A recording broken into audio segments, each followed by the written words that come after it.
So this is a trumpeter swan. Their life expectancy is 15 to 20 years in the wild. However, in captivity, they can have 20 to 25 years. It takes them 3 to 6 years to reach the age where they mate, and they have courtship displays between January and March. They have a clutch size of 4 to 9, and cygnets need high protein, and cygnets are babies, by the way. This is when they have like a vegetable diet, so like they need lots of veggies. The trumpeter swan has large territories. Pairs need to be separated by at least 0.5 miles. They're typically kept to a 1-to-1 ratio. They have really large nests. And this goes for just about all birds. They can be aggressive during nesting. These birds are usually kept in open-air exhibits or lakes. However, typical open-air exhibits do possess challenges, like wildlife can come in and that can provide competition for food, and they can also bring in diseases that you don't want your birds to get. The next bird is the nene goose. They have a temperature range of 40 degrees Fahrenheit to 90 degrees Fahrenheit. They reach the age to mate at around 2 years, and they have a clutch size of 3 to 5 eggs. They usually live in like a 1-to-1 ratio. They can be in a mixed species enclosure, but they're very terrestrial and they need a lot of land. A cool thing about them is they are very inquisitive and curious. Another goose is the Orinoco goose. They live in a habitat with forest-covered riverbanks and muddy margins of wetlands. The temperature range is 40 degrees Fahrenheit to 90. They reach the age of mating around 2 years old, and they have a courtship display of whistling and social preening. They have strong pair bonds, so you usually have to keep them with each other. Where they're terrestrial, they require a lot more land. The maximum group size is around about 20. They are good for mixed species exhibits, though, although there is possible aggression to like others during mating season, so it's just like a are you willing to risk it kind of thing. Another goose is the red-breasted goose, which has a temperature range of very cold to 90 degrees Fahrenheit. They enjoy the cold. They have a life expectancy of around 20 years. They become mature enough to mate around 3 years old, and their courtship displays is head bobbing and neck feather ruffling. They can have a clutch of 6 to 9 eggs, and you keep them in a group size of 1-to-1. They can be aggressive with each other during mating season, but they are, however, good for mixed species. The next one we have is the snow goose, and as its name suggests, they love the cold. They can live in sub-freezing temps. However, they need moving water, because like if it's cold and you're in a water source and it's not moving, the water will freeze over. However, if you've seen rivers, they don't typically freeze over because the water's constantly moving. So if you're gonna give them cold water, they have to have like moving water. They make life pair bonds, and they will have 2 to 6 eggs together in a clutch. You keep them at a 1-to-1 ratio, and they are mixed species friendly. Their habitat recommendation is around 500 square feet per pair. The next goose is the Indian pygmy goose, which is absolutely adorable. All of these are adorable. The Indian pygmy goose, like most of these, have a temperature range of 40 degrees Fahrenheit to 90, and they have a 10 to 15 year lifespan. Their courtship display is mutual bill dipping, so they will both like dip their bills at each other. They can have a clutch of up to 6 to 14 eggs. They are mixed species friendly, however, visual barriers and separate nesting spaces are needed. They are much more aquatic than some of the other geeses. The next one is the Andean goose, and they live in a temperature range of about 30 to 90 degrees Fahrenheit. They have a captive lifespan of 10 to 15 years, and they take 1.5 years to get to maturity to where they mate with each other. And females may incite aggression in males. Like, they are notoriously aggressive during breeding season. A mixed species enclosure is okay, but it's not like the best idea. They can have a clutch to 5 to 10 eggs. The next goose is the bar-headed goose. They have a temperature range of 30 to 90 degrees Fahrenheit, as most of these do. They can live up to 30 years in captivity. A way that the bar-headed goose will try and court a female is they will build a nest, and they will defend the nest from other barhead goose, and they will, once they win, they will do a triumph display towards the females to be like, look at me, I can defend our home, I'm awesome, you should come live with me. They are very chill birds. They're good with mixed species, however they are highly susceptible to avian influenza. The next one is the plumed whistling duck, they whistle. They're so cute, they whistle.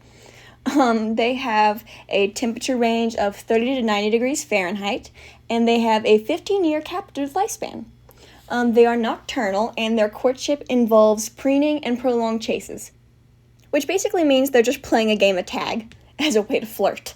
They lay 8 to 14 egg clutches, and they are mixed species friendly. However, they may hybridize with other whistling ducks. Like, they're like, oh, you're a different species? I don't care, I like you, you're pretty. They live in like a 1-to-1 ratio, or you can keep small flocks of them. The next duck is the West Indian whistling duck, which also whistles. All the whistling ducks whistle, and I actually have a recording from whenever I went to the aviary of a whistling duck whistling, and it was so stinking cute.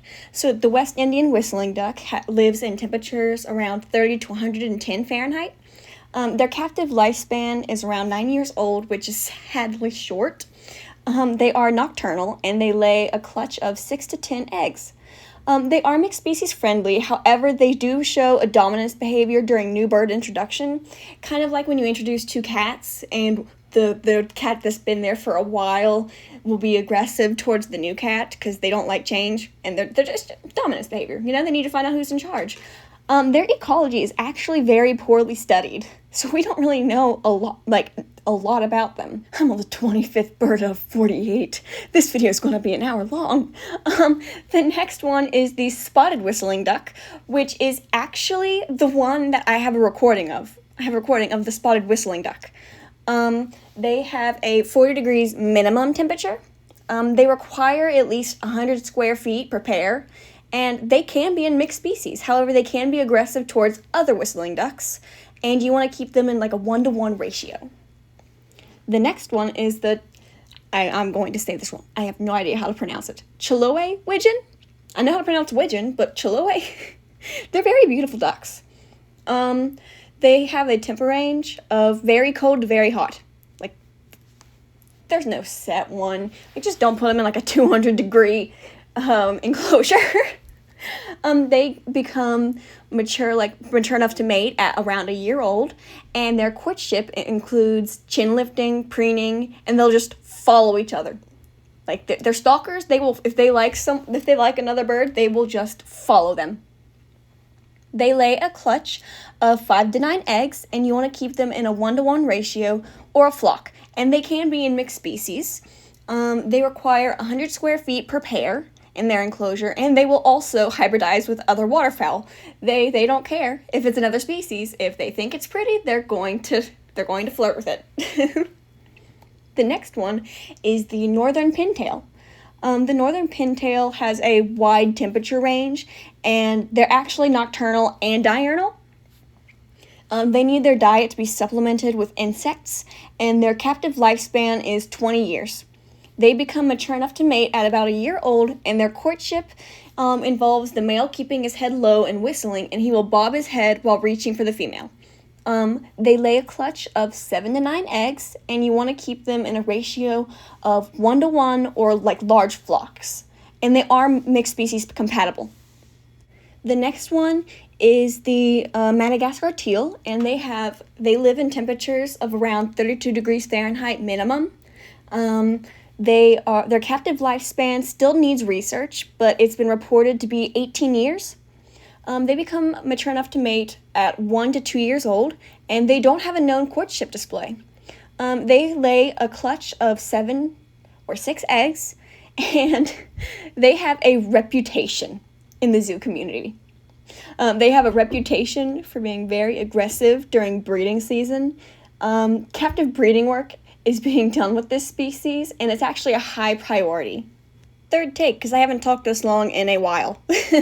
We have the marbled teal next, and they are very temperature hardy creatures. However, they need heat and shelter during prolonged sub-freezing temps, which I feel like that's kind of an obvious thing. They need their diet to be supplemented with insects, and they have a captive lifespan of around 6 to 10 years old. They become mature enough to mate at around 1 year old, and their courtship involves neck pumping, chest flaring, and vocalization.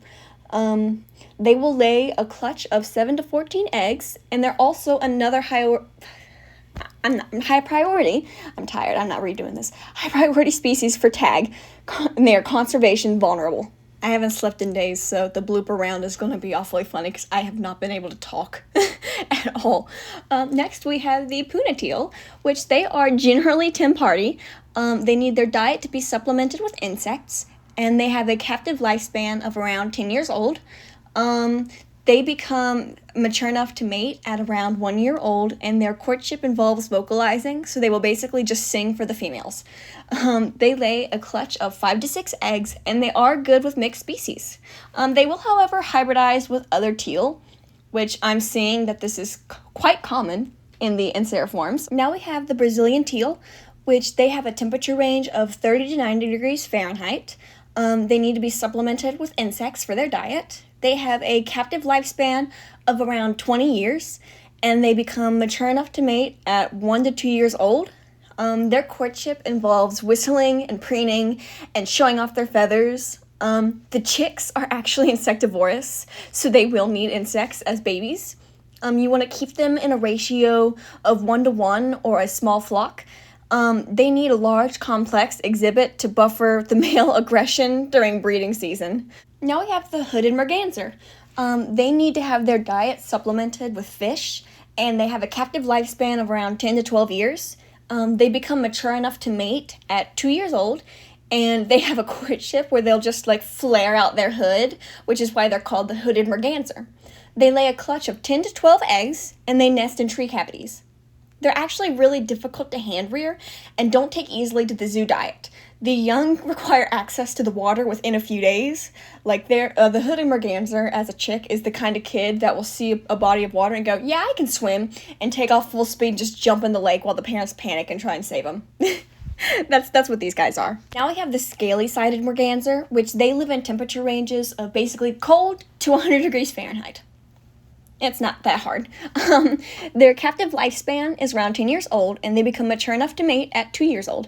They have a courtship display. I'm not even going to comment on what I said. The courtship display is similar to the common merganser. They have a minimum pool depth of 3 feet, and this is, it's absolutely hilarious, but it's also really, really sad. They eat shiny objects that aren't food, so if they see something that's shiny, they'll go, oh, food, and then they'll eat it. The reason why it's sad is because that makes them prone to hardware disease, which is basically eat something that's not edible, get sick. That's not very good. Also, another fun fact, merganser hens are very bad mothers, so you usually have to hand raise them. The next one we have is the common eider, and they are very cold tolerant. They don't thrive in high heat. They're an Arctic coast species, and their diet needs to be supplemented with fish. They have a captive lifespan of around 20 years, and they become mature enough to mate. The males become mature enough to mate at 3 years old, and the females at 2 years old. Their courtship display is the male will bob his head and vocalize. They're not very good at building nests. Their nest is, they literally just go and scratch the ground and go, you know what, that's good enough, and then they'll lay their eggs, which their eggs are about a 3 to 5 clutch. They are good with mixed species, but they are also hardware disease prone. They also like to eat random things they find, much like toddlers. The next one is the Andean pygmy goose. No, just bleh. Teal. They are very temp hardy, however they need heat and shelter during prolonged sub-freezing temperatures. I haven't slept in days. I'm not redoing anything. There will be a blooper round, but I don't think I'll be able to redo anything else. And for courting, they will just vocalize. They will sing for their females. And a very loud truck just drove by. I am not recording. I'm tired. They lay a clutch of 5 to 6 eggs, and they are good in mixed species enclosures. They will also hybridize with other teals. Apparently, with these ducks and the Anseriforms, they apparently Anseriformes or Anseriforms. 5 to 6 eggs, and they are good with mixed species. They will, however, hybridize with other teal, which I'm seeing that this is quite common in the Anseriforms or Anseriformes.